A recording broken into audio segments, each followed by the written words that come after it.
Être amoureux de l'amour ou aimer l'image qu'il renvoie.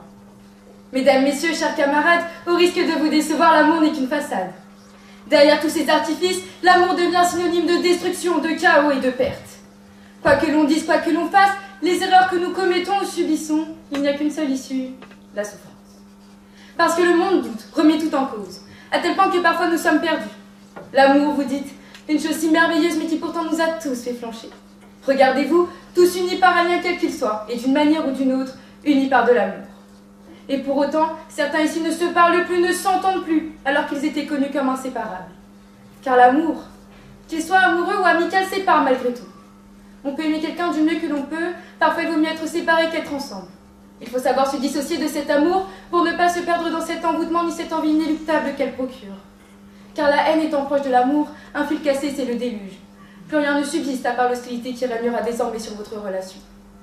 Albert Camus a dit un jour, c'est cela l'amour, tout donner, tout sacrifier, sans espoir de retour.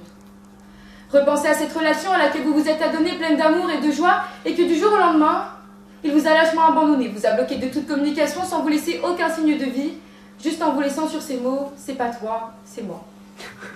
Cette blessure jamais ressentie, se sentir plus bas que terre sans savoir si vous allez remonter cette falaise. La blessure causée de cet amour perdu.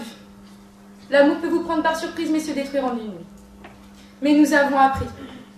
Nous avons appris à souffrir par amour, à aimer quelqu'un dont l'amour n'était plus réciproque, à échouer, à commettre des erreurs envers ceux à qui nous tenions le plus. Pour lui, nous avons appris à perdre des amis, à nous laisser nous engloutir dans une relation et ainsi nous y perdre. Nous avons appris à subir ce qui était réellement l'amour derrière son artifice. Et pourtant, on ne peut imaginer notre vie sans amour. Car malgré la souffrance qu'elle nous apporte, nous avons vécu des choses inoubliables, découvert le monde par le fruit de ses passions, se laisser guider par toutes ses tentations.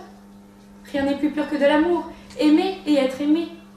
Cette vibration dans votre cœur qui vous fait lever chaque matin, cette compassion, cette empathie, cette soif de vivre. Ne dit-on pas que nous vivons d'amour et d'eau fraîche? Bien qu'il nous amène à souffrir, n'oublions pas que c'est grâce à lui que nous sommes ici. Et que si l'amour est fort, il surpassera les épreuves. Car nous serions prêts à tout par amour. L'amour rend fou. Nous sommes portés par ses ambitions et tout ce qui l'attrait. Il nous amène à une folie que nul ne peut altérer, à vaincre les impossibles pour cet être tant chéri.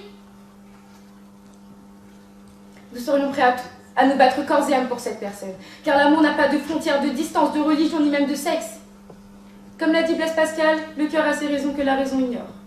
L'amour réunit ces âmes qui se perdent l'une sans l'autre. Car l'amour, quand il nous prend, devient inexplicable. Nous sommes portés vers un univers infini et merveilleux qui nous pousse à rejeter toute limite imposée car l'amour lui-même n'en finit jamais.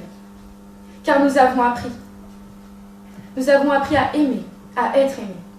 L'amour nous a fait grandir, évoluer. Il nous a permis de surmonter des épreuves, des séparations, des liens rompus. Nous avons appris à réparer les cassures causées, à ne plus fauter. Car l'amour redonne espoir, car lorsque l'on aime, tout devient possible. Car c'est la lame qui nous a anéantis, qui nous relèvera et nous fera réussir. Car l'amour est à double tranchant.